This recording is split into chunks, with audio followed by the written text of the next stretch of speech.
Okay, now we are on YouTube. Or not? Could you send Ashley the link for YouTube? Are Are you you nuevo? nuevo?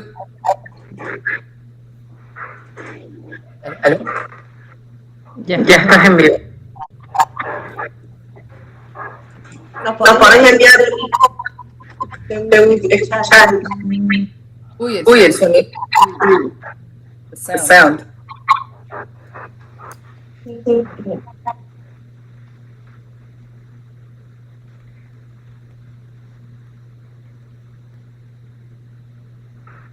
¿Estamos en vivo? Sí, Are we Sí, live ya. now? Are we live in YouTube now?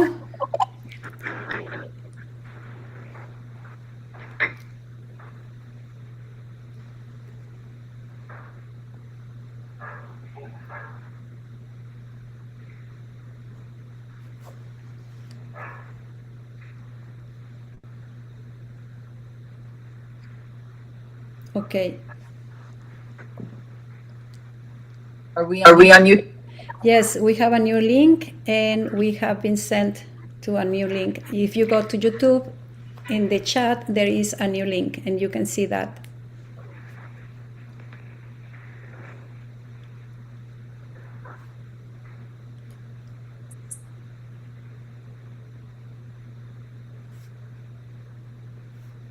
Oh, okay. Joyce Bustamante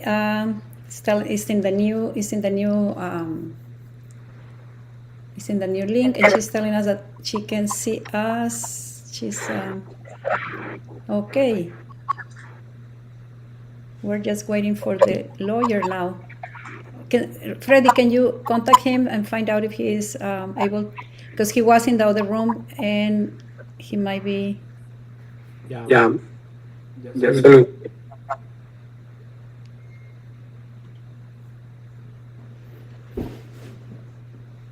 Okay.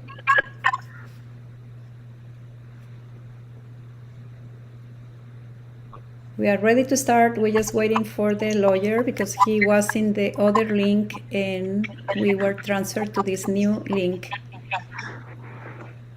I can see Freddy now. Freddy, you are live in YouTube. I can see you. I don't.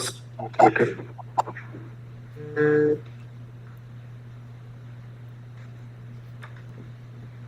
We're just waiting for the. Okay, Can you Can you please please send send the the YouTube YouTube link link to my to my phone? phone?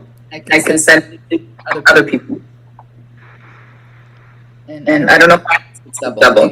Yeah, everyone is double. And And I don't know why. I think that we have to close YouTube YouTube for for us. us. Um,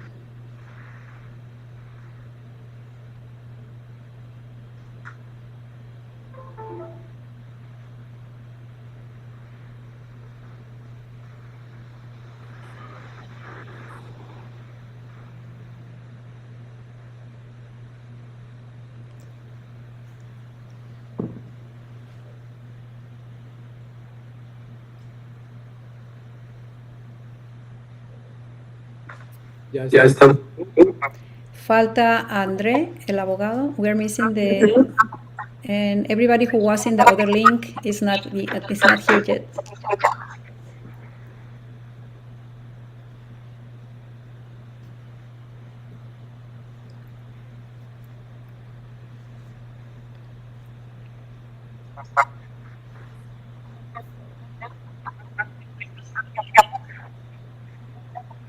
I think we have to We put our stuff on so so that the happen.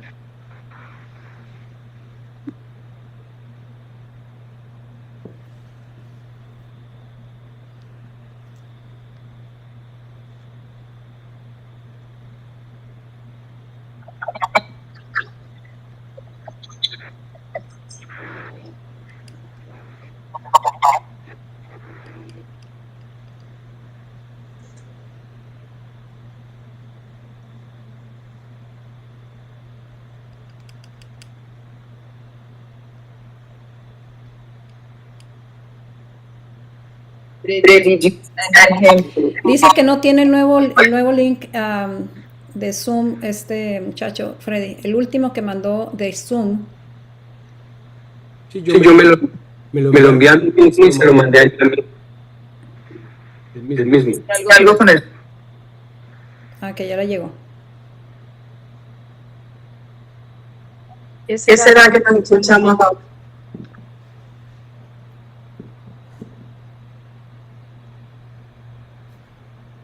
Se escucha bien. There is a lot of feedback. Sí. Monica is telling us. Yeah, but Okay. Here we are now. Ashley, are we ready with the presentation? Yes. yes. Can you start sharing, please? Sorry, 1 second. No, maybe Ashley, when the speaker is talking, you can make it as a post. Because Lucila now, I don't know if she said what is not making noise. So maybe we can try that. I feedback. Much feedback. Yeah. Gracias, Joyce. Nos está diciendo que se escucha doble. We can hear double and we can hear feedback. Que apagar nosotros.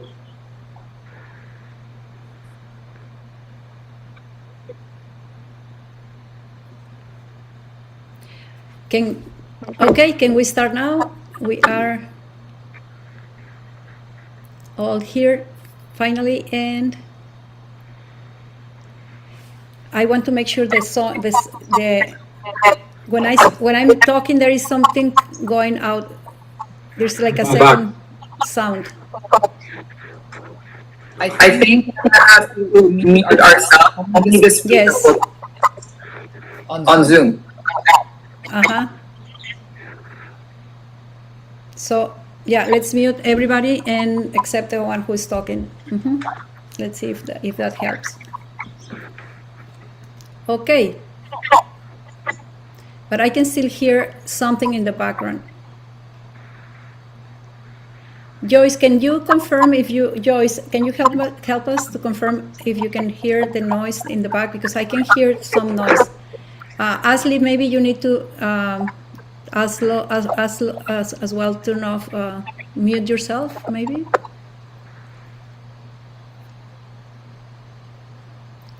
Okay.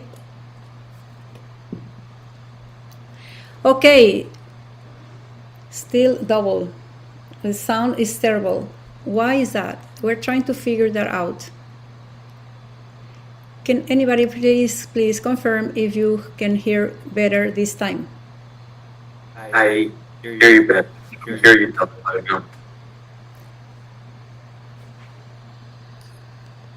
Okay. Here we go. Can anybody confirm if the sound is good? Okay, if you can hear, I can hear you better. Okay. What about our friends in the YouTube channel? Can you please confirm? Lucila, when speak, we hear you twice.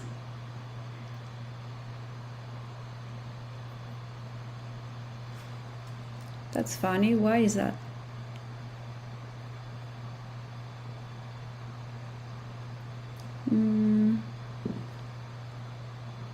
Maybe close the other apps. Yeah, I did that. Let me see.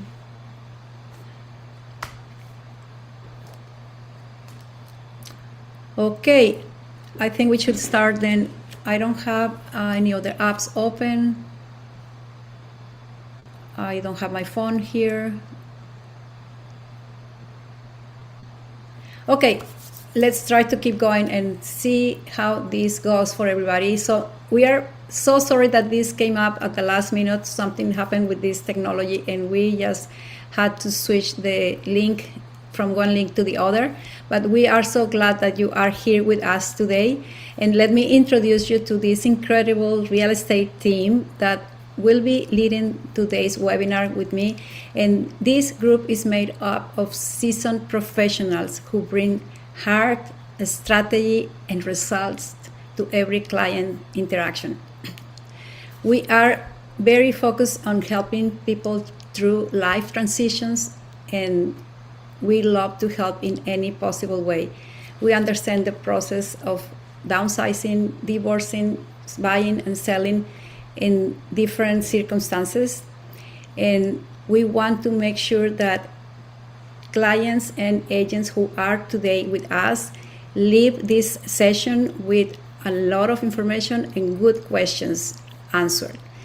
So for that, we have the honor of having this very, very knowledgeable lawyer that is young in age, but lots of experience. You will see how young he looks, but he's also a father of a baby girl. He just had his first baby. He's married to Carolina, a very supportive and beautiful wife, and together they are building a brand new family. And he's the co-founder with his wife of Lozano Law, a growing legal team of 8 professionals, and he's practicing law in St. Catharines, Ontario. He was called to the Ontario Bar in 2020. Since then, he's been practicing family law, corporate law, charity law, wills and estates, and real estate law. He's serving clients across Canada and internationally, and offers virtual meetings for convenience and accessibility. We are so grateful that you are here with us today. And we are going to start now with these questions that I know everybody here is ready to take notes. Please make sure you have pen and paper, and any questions you have, please have the notes at hand and will be answered at the end of the session. We are expecting to last this webinar for about 20 to 30 minutes. So we'll have the chance to answer your questions as well. One of the very first questions we have from our clients who are going through divorce is what to do with the property, with the home, with the matrimonial home. And the options that we have are basically 3 to answer that question: what to do when we are getting divorced. The matrimonial home is the home where both live together, and that is a term that lawyers will use as well when they are doing the equalization of the ownership and the assets of the couple. So one of the options for sure is to sell the home. It looks to be the easiest option for most couples. However, there are other options as well to consider. For example, buying out your spouse's share of the house. But you need to consider as well that when you are thinking of buying out your spouse's share, you need to qualify for a new mortgage.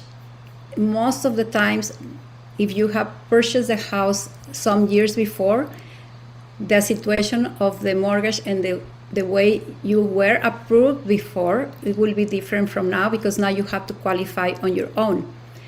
And maybe the interest rate is different from 3 years ago, 4 years ago, or 10 years ago to now. So you need to be able to qualify, and for that you need to talk to a mortgage specialist, a mortgage agent. And that it will depend on your finances, on your credit score, your income as an individual applicant, not as a couple as you did before. So you need to be very aware of what the new financial situation is for yourself, and be very well advised by a mortgage agent or a mortgage specialist. The other option could be to continue the co-ownership of the house, either to live in the same house, or some couples might find it suitable for them to have the co-ownership of the house and have the house for lease and pay the mortgage with that amount. But you have to be very careful with that, because you need to have a very, very good agreement in place. And for that, I just want to ask André if you can please give us some input here in that area of your work. What happens with this situation when you have the co-ownership? Because I know this is like a very delicate situation that can get into a very huge problems. Yeah, thank for the introduction as well, and thank you as well for the opportunity of being here. I will clarify just for the Law Society, I am nobody's lawyer. This is not supposed to be treated as independent legal advice, just to excerpt disclaimer. That said, with respect to how do we go about co-ownership, there's two types of ways of owning a property, tenants in common or joint tenants. Whether you are a spouse or not, or a common law spouse, these are other considerations that we also take into consideration when determining how to split a home, right? So let's just go back to tenants in common or joint tenants. Joint tenants is something that you just have by right of survivorship, which means there's no real percentage per se, whereas tenants in common, you would have a percentage, okay? Usually when we see common law spouses go on title together, we see quite a bit of tenants in common, or this is something that we recommend, just so that it's clear what is the percentage, what's the split. When it comes to also determining whether or not you are married or if you're a common law, these have significant consequences to determining your entitlement to property. If you're a common law and you're not on title, it'll be very difficult for you to establish any sort of entitlement to the equity of a home, if you will.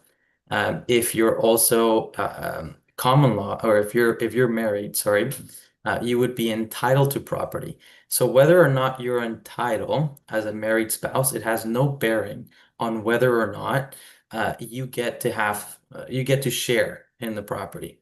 So one of the tidbits of advice moving forward is that if you're tenants in common, if you're common law, make sure that you go on title as tenants in common so that you can clear out any doubt that you're both 50-50 owners, okay? So it's really important to understand who you're dealing with, who your clients are, if they're married, if they're common law, all that fun stuff. So having said that, if you're married, there's really no worries in that sense. So hopefully that outlines or answers that question a little bit, but I'd be more than happy to elaborate if need be. Thank you, Andre. So it is very important to have these three options very clear. And if you have any other questions, it's very important as well that you talk to a lawyer like Andre, a family lawyer, not any real estate lawyer only. It has to be knowledgeable of the family law. Very, very important. So one of the other things that we have to consider when you are going through divorce is what happens, how to price the property and how to go about that, because that's a big question. How do you know what's the fair value, fair price for that property? And for that, we have Freddy Pinto, who is here with us to talk about that option. Thank you, Lucila. Well, the couples always ask him how we know the price on our home. Knowing the fair value of the family home is very, very essential because to sell or to distribute the access equally is very, very important. To the agent must know what part of the process are. For example, if they have already the separation agreement, that means that they already are agreed that they want to sell, or they know they pretend to sell the house, okay? They need to have after that, they need to have a market evaluation. Normally, lawyers ask us for a letter of opinion, and we normally look the similar properties recently sold in the area, and we compare location, price, market conditions, And it's very important to work with an agent who know a strong the local market. They have a knowledge in the certain area to advise the best time to sell for maximum return. If both spouses agree with that amount, a single agent can do that. But sometimes if the split is in bad terms, they can agree, or they cannot agree, so they can have each one their own agent. Okay, if still are in disagree, that sometimes happen, but most of the time, is there a major difference in value? So we need a professional appraiser. Also, the professional appraiser is something that the lawyers or the courts believe in, that because it's a document, and they make with that they make a fair decision. So I have a question for André. How important is to have that separation agreement, André? Yeah, thank you for that question, Freddie. And yeah, I'm very glad that you mentioned about the difference between opinion of value and as well evaluation. And you, I think, hit the nail on the head. That's pretty much how it works. So thank you for sharing that. With respect to the importance of having a separation agreement, incredibly important. I can't stress that enough. Yeah. It really saves you thousands, potentially even tens of thousands of dollars. I understand that sometimes clients may not want to spend the upfront, say $3,000, whatever it is that it costs to set up a separation agreement. But when it comes down to splitting out the equity in the home or buying out a partner or something or the other like that, when we're talking about big assets, it's definitely a huge money saver, because without a separation agreement, people have a bit of a conflict, generally 99% of the time.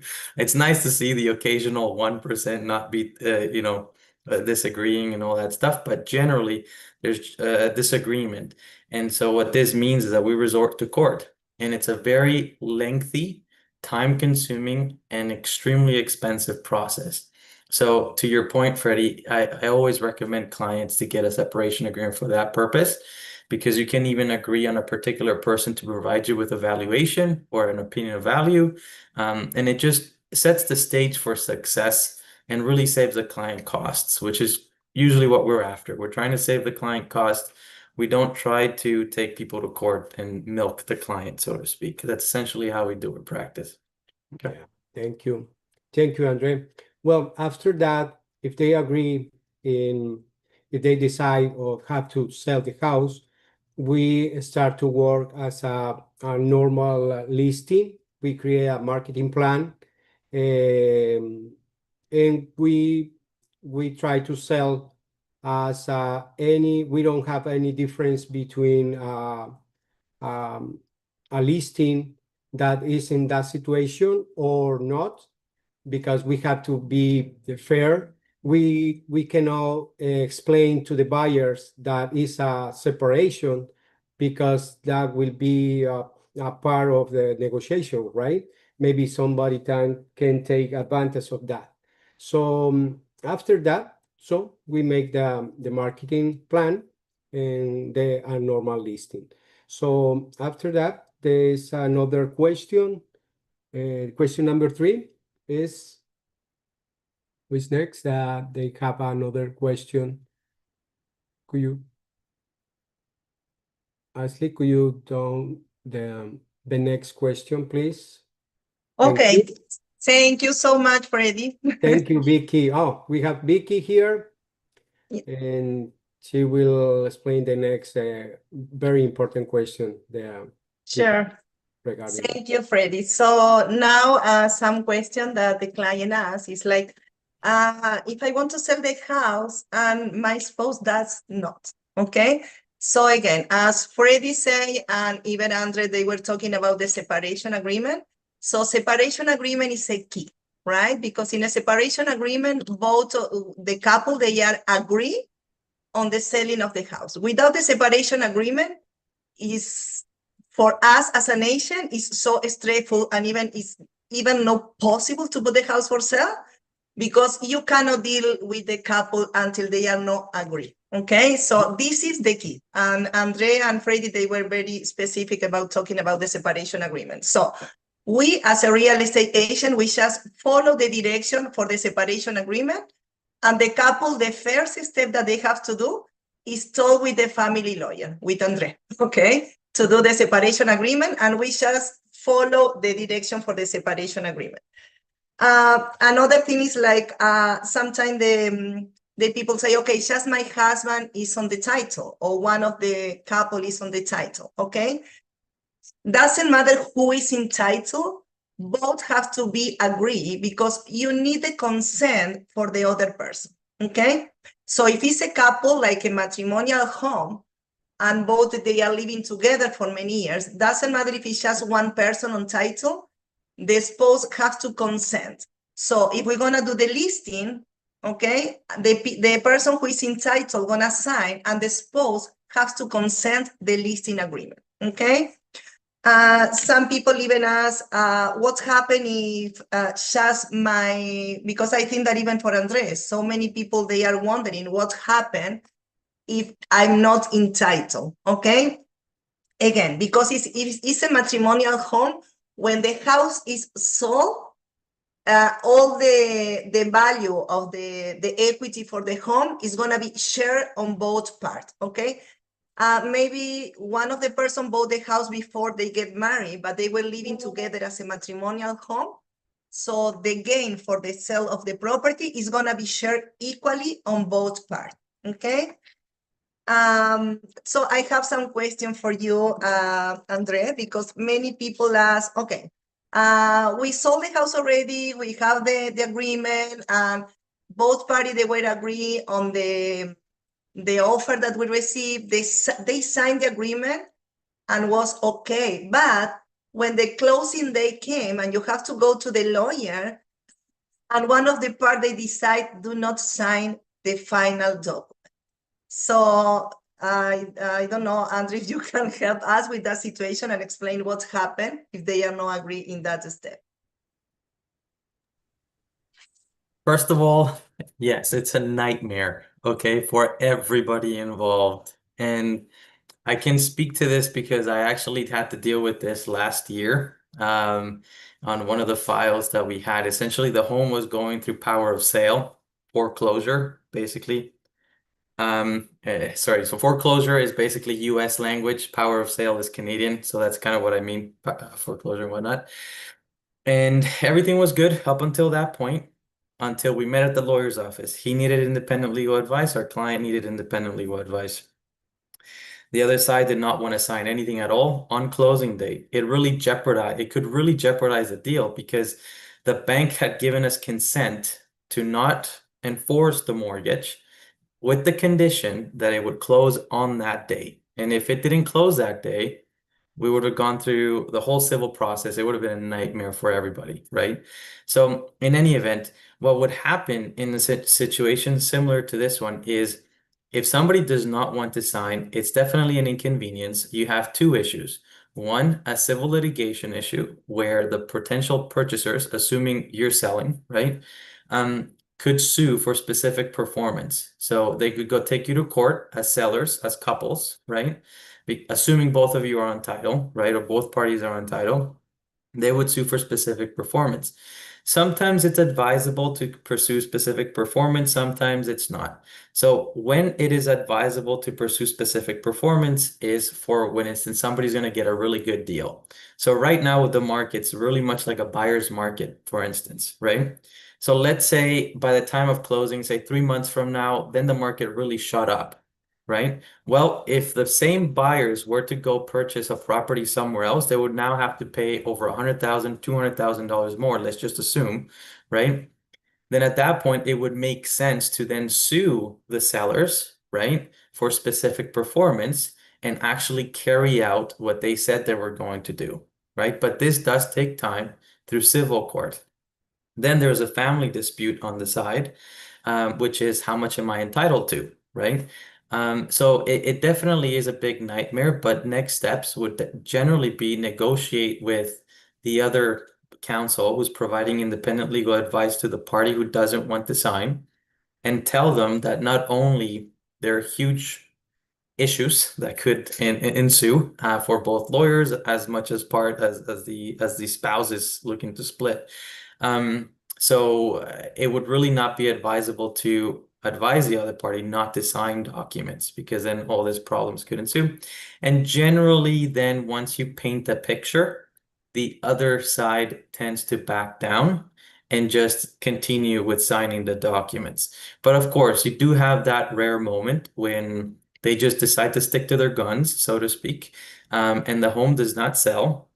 And that's essentially what would happen. You would go through civil litigation, get a court order to sell the home if they're successful, right? The potential buyers. And that's essentially how that works. So it's, in a nutshell, a huge nightmare and extremely expensive. Yeah, it would be It pretty is. crazy. Amazing. Thank you so much, André. So for sure, it's always good to have that information before when we meet with the client and say, okay, if we do that, this is going to be the consequence, because they have to know what's happening if in case when the time came and they don't want to sign the money and the time and the process. And I have another quick question, please, André, for you. So the couple, they sold the property and they are happy, but then when the closing date is coming, the relationship is no good, and one of the couples say, okay, how I don't trust my husband, let's say, and how I know that they have part of the sale of the property, how I gonna receive that part? Because I don't know. He's entitled and he's the one who gonna receive the money. Please.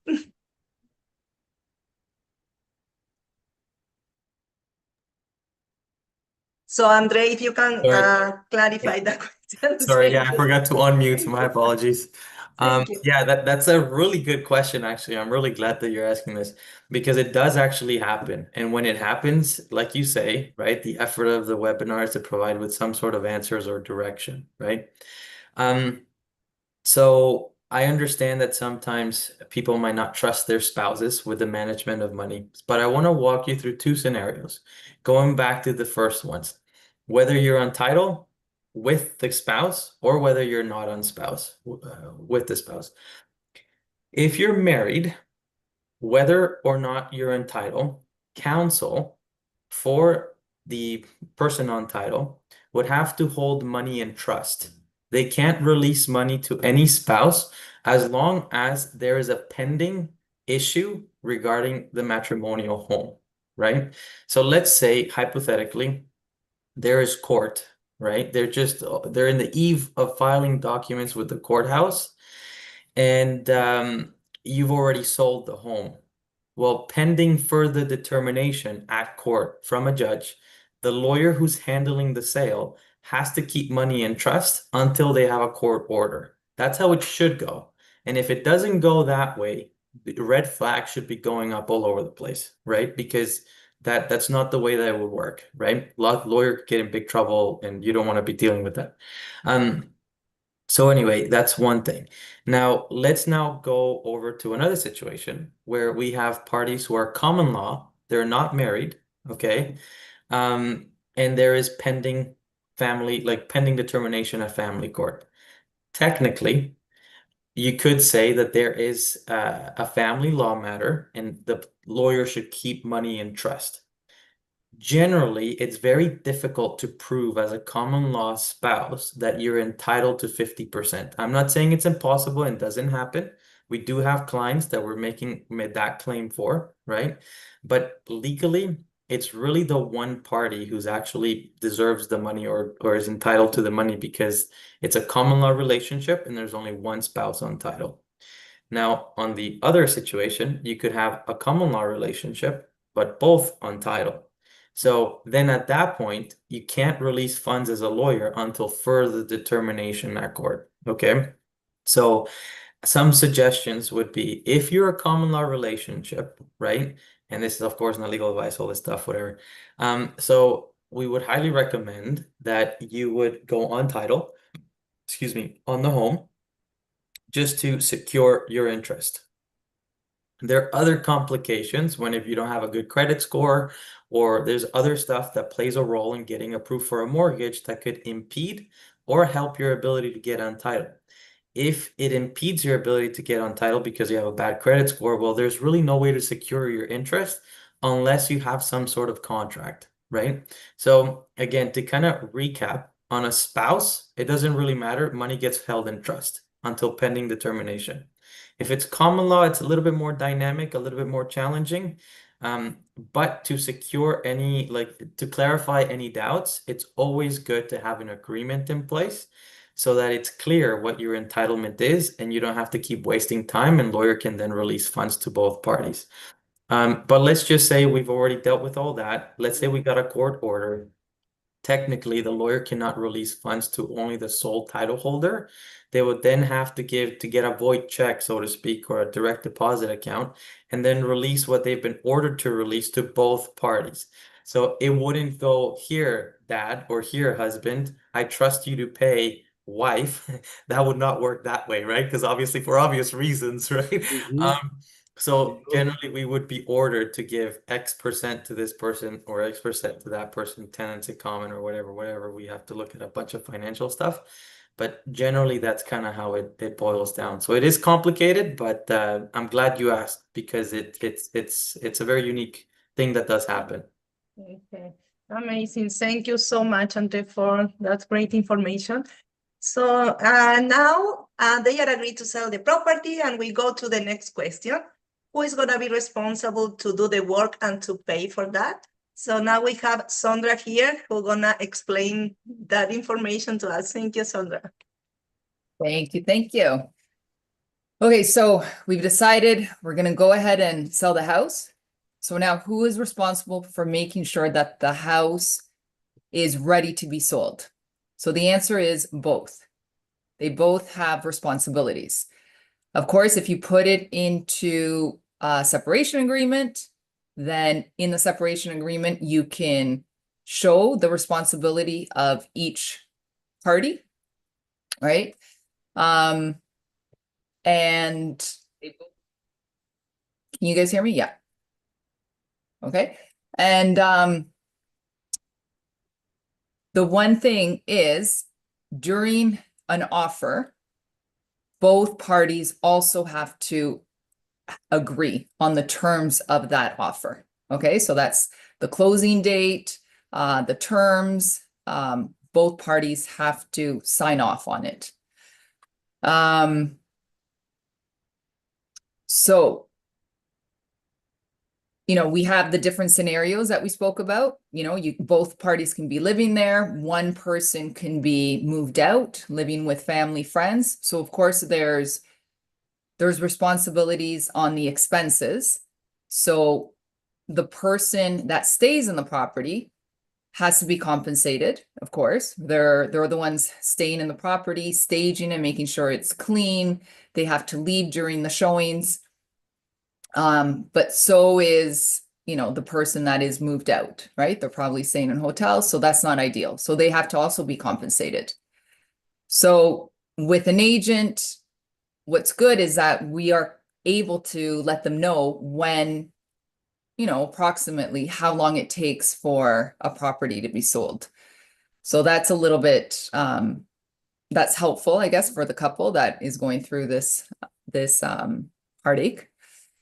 Now another thing that I want to mention here is when the house is put on the market, it's not a good idea to, you know, tell your neighbors that you're going through a divorce. And why? You know, you don't want to be exploited when time comes for an offer. So it's better just to keep things quiet until you get an offer. So I have a question for André. What legal options are there to make sure that the expenses will be compensated if one party decides to not cooperate? I'm glad you asked because it does also happen and I have dealt with it as well. These are some stuff that we would call like post-separation expenses that are kind of related to either the upkeep of the home or what have you. Generally, it gets paid to the person who has incurred the expense. As you mentioned at the beginning, it's very important to have a separation agreement. We won't be able to stress it enough at this webinar, I'm sure. But yes, it is very important. It's definitely worthwhile. As you can see, just having a separation agreement, maybe just a few $1,000s, but saves you wonderful headaches. And wonderful is just, anyway, it's just not a very wonderful experience, but and unnecessary costs. Having said that, though, so again, going back to the issue of who gets paid is usually the person who incurred the cost. Because at times cleaning expenses are very like small, they're in a couple $100, maybe a few thousand. If there's no separation agreement, it really becomes a negotiation thing between counsel, assuming there's two lawyers on both sides. And sometimes it's really not worth going to court or motions court. Every motion court costs like $5,000, give or take, because there's a lot of prep that goes into it. So it's usually people just either negotiate somewhere in the middle or something like that. It really just becomes a matter of a case-by-case kind of basis. So while there's really no definitive answer on like how can we kind of structure costs, one is the obvious, get a separation agreement to kind of outline these things when both parties are happy, right? That's when you can kind of get all this stuff sorted, because it gets very difficult afterwards when parties get separated to kind of get at a middle ground. Ultimately, though, that's essentially where things head to, is a middle ground between counsel as they negotiate things. And that's assuming you get good counsel on the other side as well, because sometimes you can have people where, well, I can't, anyway, there's a couple things that could happen that could really jeopardize things, and people might just want to go to court and you're not having to pay for it to defend yourself on a very quote unquote petty cost, right? So again, get a separation agreement, as you've mentioned, Sondra, and that can avoid a whole bunch of headaches. Well, So I guess that leads us to the next question, which is how much should you spend in renovation? Should there need, should we require an upkeep? So I get asked that a lot. And like I said in the previous one, you don't want the house to look like it's going through a divorce, right? You want to get as much money as you can as a seller. So of course you have to keep the property super clean. A paint job is always the most inexpensive return on your investment. You want to clean, you want to declutter. And of course the curb appeal, you want all that as well. So, there is a big difference between getting a house ready to sell and renovating a house for, your family to be living in, right? So at this point, that's where an agent comes great. They'll be able to tell you what really needs an upkeep in, right? If it's just a paint job or if more work needs to be done. Of course, agents don't price out renovations, but they can, of course, guide you who would need or who's a professional in this era. So, we want to focus on the kitchen, curb appeal, and bathrooms.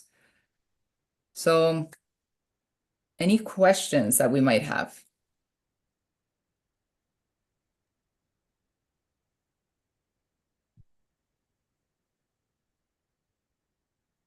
questions in the chat. We have Monica here. Monica, she was asking, what's happened in the case of co-ownership when one of the spouses will stay using the house and the other agree to continue paying the mortgage until kids are older and the couple decides to sell later?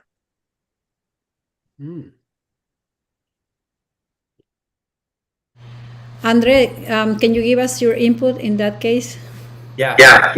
So if I understood correctly, and please correct me if I'm wrong, There's some costs that have been incurred currently with the expectation of selling the home later. Is that correct?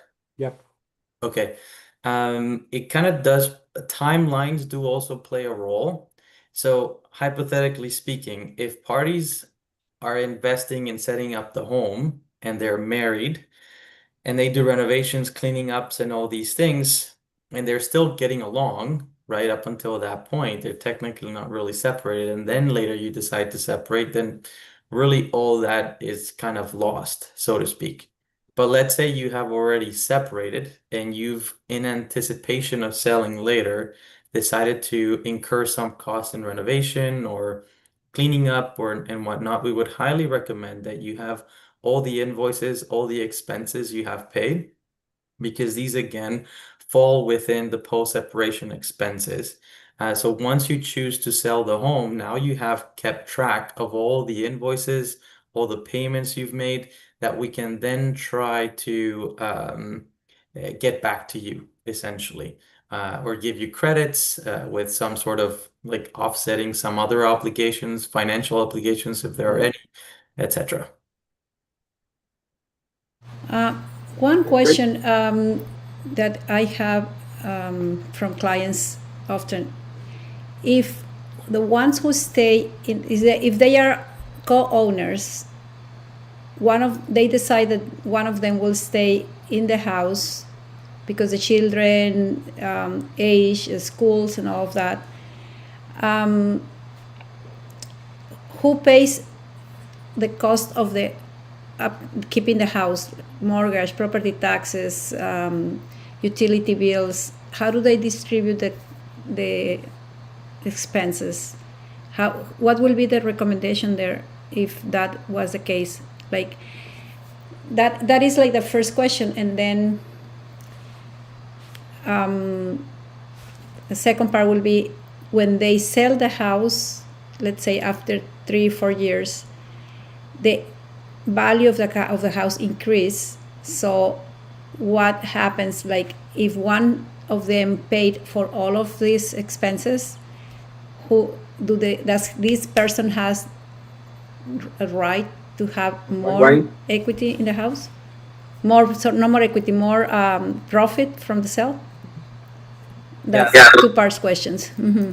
Okay, so just to confirm, the question is one of them stays in the house. Sorry, I think hearing myself double. I don't know if you can hear that, or is it just me? Oh no, I cannot hear you. It's okay. Just hear myself, but it's okay. So question number one. Sorry, André, I can hear you double now. You can hear me double? Yeah. Oh, I hear okay. Lucila, maybe first? Really good. Let me know. I'll keep talking. Can you hear me now? Is it okay? Yeah. No, Lucila and Freddy have to mute, please. Let's. Okay, can you guys hear me now? Yes. Okay, wonderful. Okay, great. Yeah, so basically question number one is if one party stays in the home because of the children, and then pays the cost of the upkeep, how do we split the cost? Is that basically question number one? Okay, and then question number two is, let's say that you did renovations and then value increased. Is there any way to kind of recoup those costs later whenever you sell? No, let's say they didn't do any renovations. They just delayed the sale of the property, but one of them is paying for all the expenses. And after 3-4 years, they decide to sell. So all of those expenses, not the renos, but because they didn't need to do any renos, let's say, but one of them, the one who left the house, paid for mortgage and utilities and property taxes. So when the time comes to split the sale, the profits of the sale, so that one person who paid for everything, either the one who stayed or the one who left, let's say, will be paid back that amount of expenses that he paid or she paid? Okay. So yeah, it does with respect to the last question, I guess, like how do we deal with the expenses like mortgages, utilities, like all those things? It really does depend on whether or not they're still living together at some point. So essentially, the date of separation plays a huge role in determining the timeline on when we calculate certain kind of expenses and whatnot. But in this assumption, we have one of the spouses living on the home, i.e., exclusive possession, right, for living there. And then the other spouse is maybe living somewhere else, right? Okay, so when that happens is technically the person who is living there also has to pay what we call occupational rent. At least this is a case law kind of discretionary remedy. So it's not really set in stone. It's really discretionary. There's a lot of tests and all this stuff. But as soon as somebody leaves the home, generally you're left with the bills of trying to keep up with the utility bills and all that stuff. Because essentially somebody else has been removed from the property and you have the benefit of living underneath a shelter. So you technically pay half of the mortgage to the other party. And then with spousal support, assuming there's spousal support, that also helps offset any ongoing expenses that the person who's living in the home is actually incurring, right? So it's a little bit difficult to kind of get your costs back. There's other remedies that are very complicated to get into here, but essentially it's like resulting trusts. There are many other kind of trust arguments that can be made, which basically one could argue, well, you did some things and you kind of held that, or you put some money that I'm entitled to, but I need to demonstrate that, as in saying, I am a beneficiary of all the things that you have put money into. And it's a very complicated argument to make. But resulting trust would maybe be another argument that you could get into. Very case specific. But it is very difficult to argue at court because generally it's again a discretionary remedy. So judges will usually look at that and say, well, did you pay for the utilities because you were living there, you were consuming them? Well, that technically is your expense, so I'm not really going to credit that back to the other person. And then there are other arguments like unjust enrichment and all this other stuff that maybe one could make, but it's really not advisable because it's very expensive to make, because it's very time consuming. So in the end, again, going back to the basics, somebody else is removed from the property, matrimonial home. The person who has been booted out receives an occupational rent for being booted out of a home that he should also or she should also be occupying at the same time. And you, as the person who lives there, is burdened with having to pay with the utility expenses and whatnot, because those are the things that you're consuming, so to speak, right? Hopefully that answers that. I'm not sure if it does or not. Yes, thank you, André. You're welcome. I think we have covered most of the questions. And we have a last part of the presentation. We just need our Ashley. There's one more question. What happens if one of the spouses decides to make some renovations by her or himself? I cannot read the whole. Okay.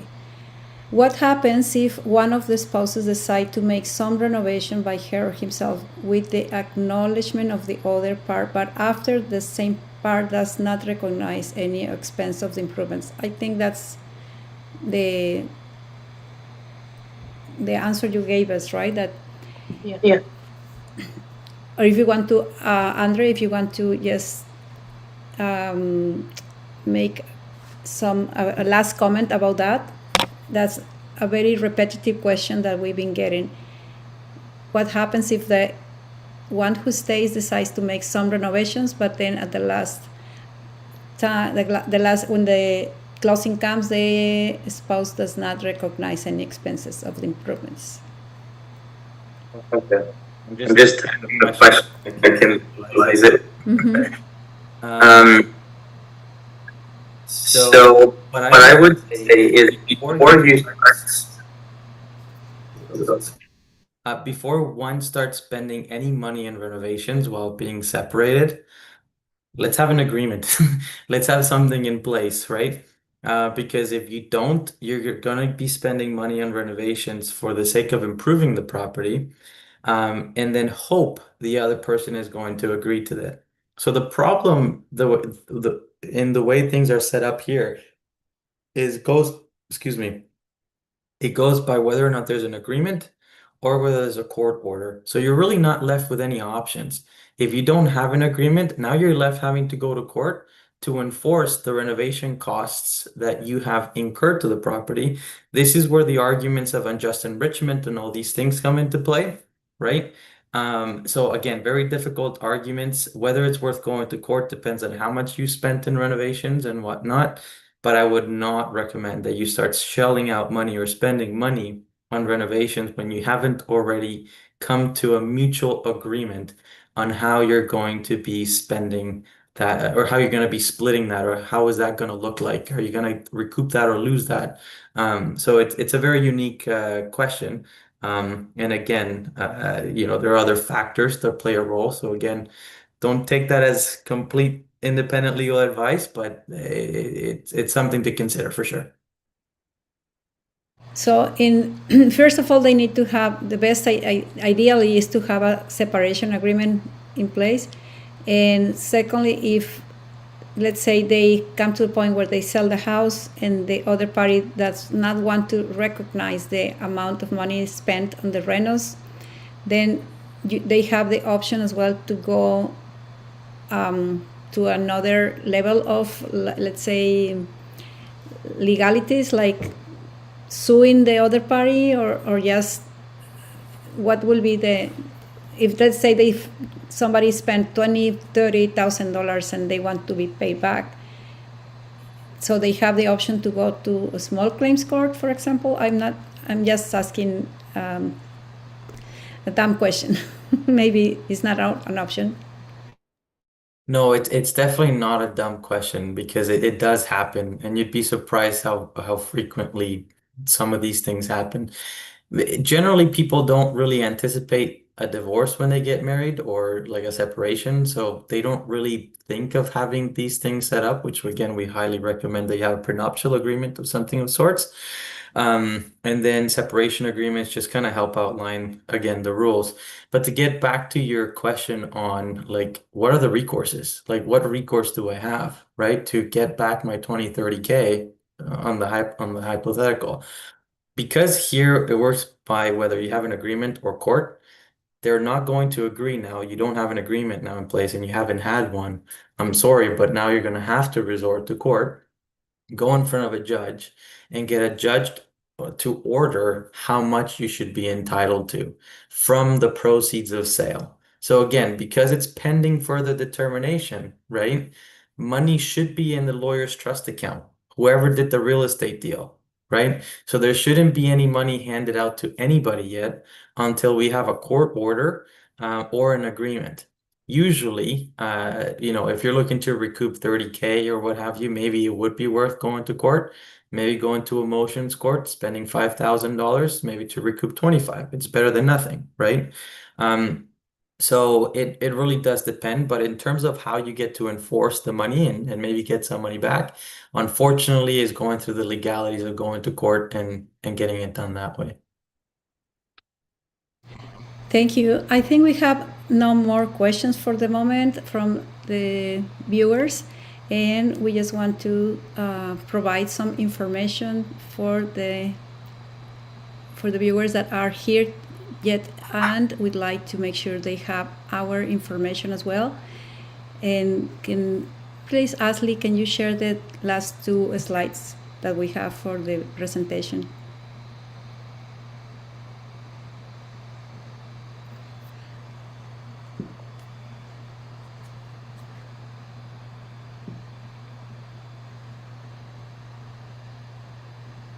Thank you so much, André.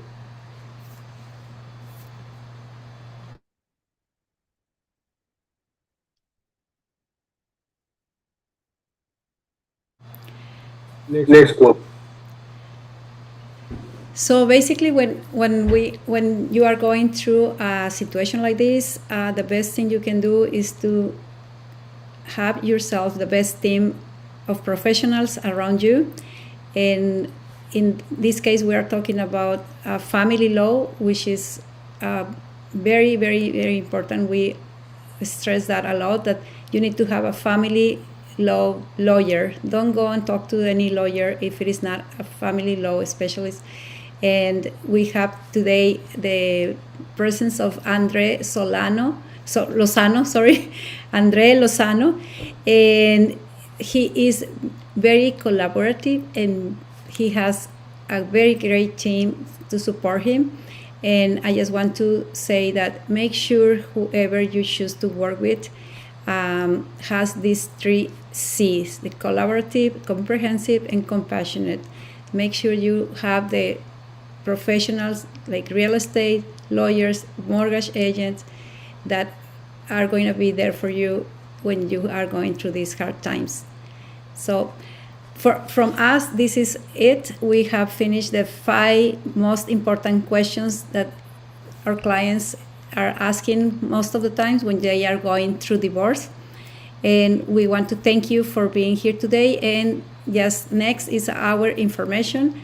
And if you want to connect with us, feel free to do so by calling, texting, and have our information available through the QR codes that we are sharing with you now.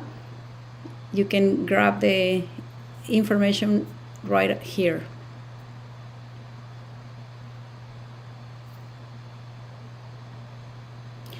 Thank you, everyone. Thank you, Vicky. Thank you, Freddy, Sondra. And if we can, Ashley as well, have the last view of all of us, just to say goodbye, everybody. And then we can come back to that page.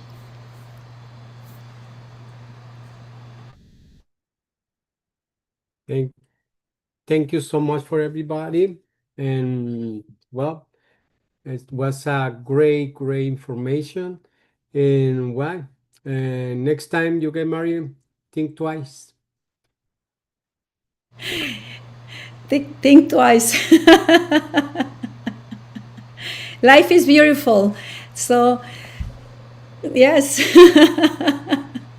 For some reason, we all kind of go back to getting married. I did divorce myself 15 years ago, and now I get married again.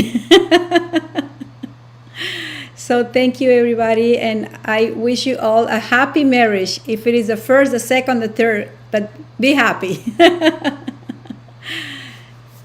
Thank you, everyone. Bye-bye. Thank you. Thank you. Bye-bye.